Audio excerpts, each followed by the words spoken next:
Once upon a time, in the heart of Asante Manso, a village blessed with rolling green fields and golden farmlands, lived Abisola Bediako, a man known for his hard work and generosity. Abisola was not just wealthy, he was respected. He had built his fortune with his bare hands, cultivating vast cocoa farms and running a successful cattle business. People admired him not only for his wealth, but for his kindness. If a farmer lost his crops to drought, Abisola was the first to help. If a widow had no food, he sent his servant, Yao, to deliver sacks of maize. It was no surprise that when he decided to marry Kamsi, the most beautiful woman in the village, people said he had found a queen worthy of his kingdom. But there was something hidden beneath Kamsi's beauty, something dangerous. Kamsi had been raised under the iron rule of her mother, Mama Adaku, a woman whose greed had no bounds. To Adaku, love was nothing, money was everything, and she taught her daughter well. From the moment Kamsi became Abisola's wife, her mother's whispers never ceased. You are his wife, but you should be his master. What good is beauty if you do not control his wealth? At first, Kamsi resisted. Abisola was kind after all. He treated her well, showered her with gifts, and never raised his voice. But the more she listened to her mother's words, the more she began to see her husband differently.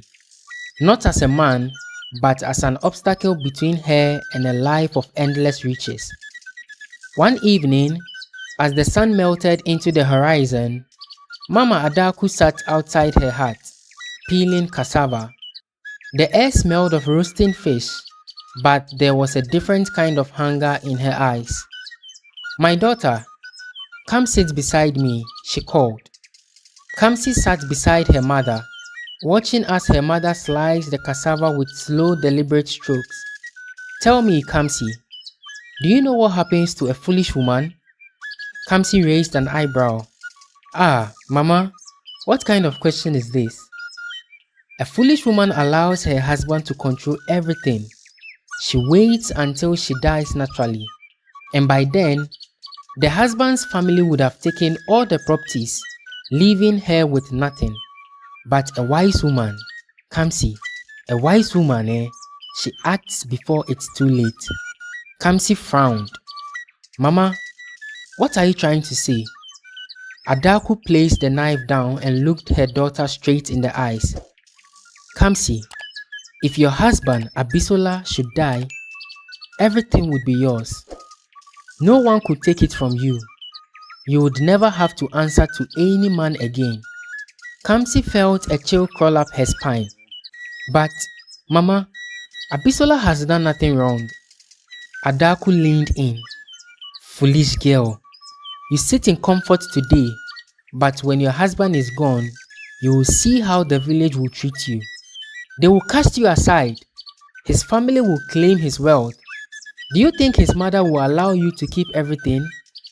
But if Abisola dies under the right circumstances, as a widow, everything will be yours, Kamsi. You and I will have more than we could ever dream of. The words wrapped around Kamsi's heart like a snake.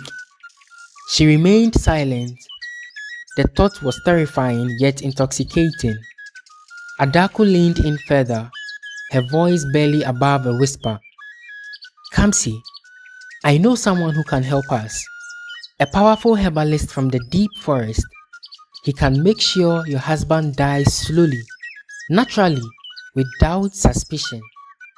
The temptation was too great, and slowly, Kamsi nodded in agreement. That night, however, she could barely sleep.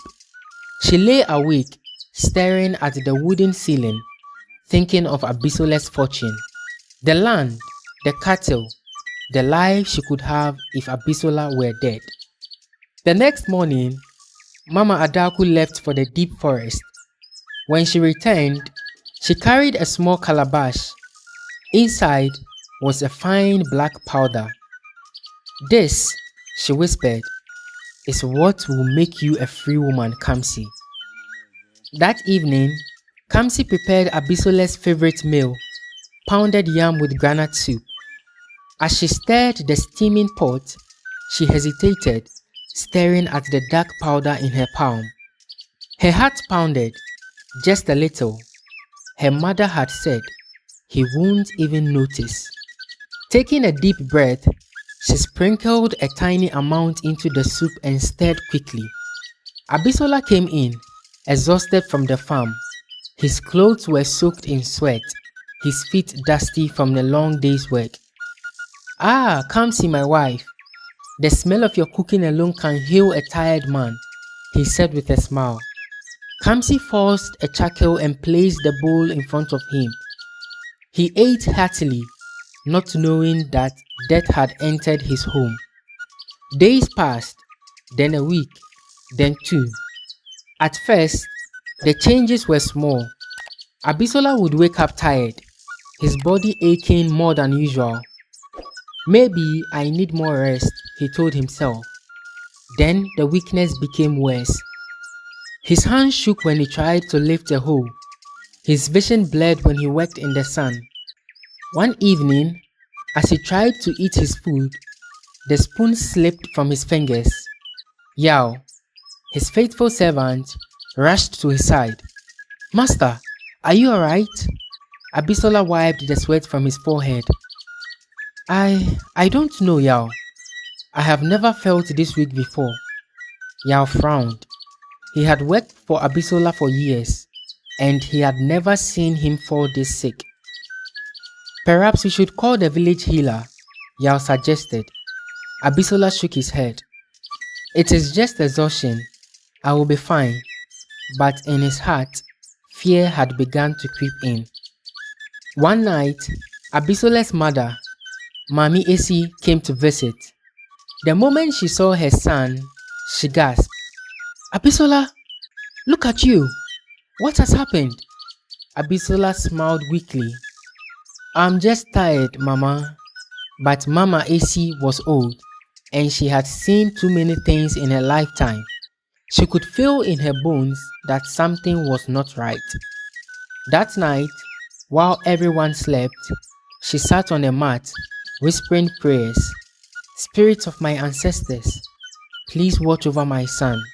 Protect him from unseen hands." Abisola's loyal servant, Yao, had been watching Kamsi carefully. One evening, he saw her sprinkle something into Abisola's stew. His breath caught in his throat. His hands clenched into fists. Kamsi was trying to kill Abisola. He had to act, but how? That night, he waited until Kamsi fell asleep. Then, with great effort, he carried Abisola onto a cart and rode through the night to the village healer, Baba Obi. When Baba Obi examined Abisola, his face darkened. "You are lucky, young man," he said. "Whoever is poisoning you wanted you to die slowly, so no one would suspect foul play." Abisola's eyes widened. "Poison?" The healer nodded. Abisola's blood ran cold. There was only one person who cooked for him, his own wife, Kamsi. Abisola sat in stunned silence, the healer's words echoing in his mind. "Whoever is poisoning you wanted you to die slowly." His heart pounded in his chest. He had always trusted his wife, Kamsi. He had loved her, yet she had been feeding him death with her own hands. Yao, who had been standing nearby, clenched his fists. "Master, we cannot return home. If we do, she will finish what she has started." Abisola inhaled sharply. "I need proof." The healer, Baba Obi, nodded. "Then you must stay here and let me cleanse your body. But we must act quickly. Your wife and her mother will not stop until they succeed." Meanwhile, back at home, Kamsi had woken up to an empty bed.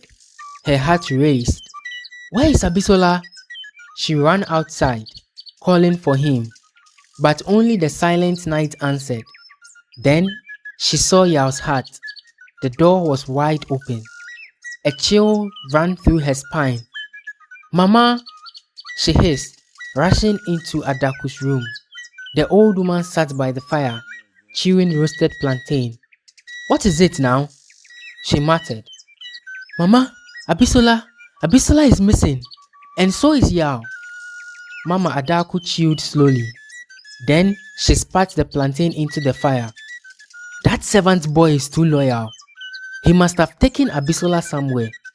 Kamsi swallowed hard. Mama, what do we do?" Mama Adaku's eyes darkened. "Kamsi, if they return, our plan will be ruined. We must act before Abisola exposes us." Kamsi bit her lip. "You mean, yes?" Mama Adaku replied. "Yao must not leave." Yao had gone back to the village at dawn to gather some of Abisola's belongings. He moved cautiously, but as he reached the house, a group of men surrounded him. They were led by Odanti, Mama Adaku's cousin, a man who had done many dirty deeds for her in the past. "Yao," Odanti sneered. "You thought you were clever, eh?" Yao's stomach twisted. They had found out. Odanti stepped forward, pulling a dagger from his waist. "We cannot let you leave, Yao." Yao's muscles tensed. Then, without thinking, he spun around and ran. "After him!" Odanti shouted. Yao sprinted through the village, his heart hammering. He leaped over fences, dashed between huts, and cut through narrow paths. But they were fast, and they were many. Sweat dripped down his face as he spotted a thick patch of forest ahead. "If I can make it there, I might have a chance." With one final burst of speed, he dove into the trees. The men hesitated for a moment before following, but Yao had spent years working in the fields. He knew how to move through the land without making a noise. He held his breath and pressed himself against the tree. He listened. Footsteps crunched through the leaves. Voices murmured. Where did he go? He couldn't have gotten far. The men searched for what felt like hours. Then finally, they gave up and left. Yao waited until the air was still before emerging from his hiding place. They will not stop, he whispered to himself. Abisola must act fast. By the time Yao returned to Baba Obi's hut, Abisola was already looking stronger. His eyes, once tired and dull, now burned with fury. Master, they sent men after me. If I had been caught, I would not be speaking to you. Abisola clenched his fists. Enough, he growled. I have been patient, but no more. My own wife and her mother tried to kill me. They think I am weak, eh? They think I will let this pass. Yao nodded. Master, what shall we do? Abisola stood up, his full strength returning. I will not hide like a wounded animal. I will return, not as a victim, but as a lion, and when I do, they will face the wrath they deserve. Back in the village, Kamsi and Mama Adaku sat smugly, believing their troubles were over. Ah, Yao is dead by now, Mama Adaku chuckled. Abisola, as for him, he's either lost or dying somewhere. Everything is going according to plan, Kamsi. Kamsi smiled, and once enough time had passed, I would take full ownership of the land. But their laughter was short-lived. Before they realized, there he was, Abisola, alive, standing tall, his body no longer weak, his gaze sharp as a hunter's spear. Behind him stood Yao, the village elders, and the chief's guards. Mama Adaku's hands began to tremble. Impossible, she whispered. Kamsi swallowed hard. My husband, you're alive, she stammered. Abisola took a slow step forward, his eyes never leaving hers. Yes, my wife, And do you know what else I am? Kamsi could not answer. I am a man who knows the truth. A gasp rippled through the elders. What truth? The chief demanded, stepping forward. Abisola turned to the elders. My wife and a mother tried to poison me. They plotted to kill me and steal my wealth. But I did not die. And now, I demand justice. The village elders murmured in shock. Mama Adaku's face contorted with rage. She turned to run, but the chief's guards grabbed her. Kamsi fell to her knees begging. Abisola, please, I was blinded by my mother. Forgive me. Abisola's face was stone. You gave me poison, not mercy. Do not ask for what you never gave. The chief's voice was like thunder. For your crimes, you shall be banished from this land. Never shall your feet step upon the soil again. Mama Adaku and Kamsi screamed, but there was no mercy.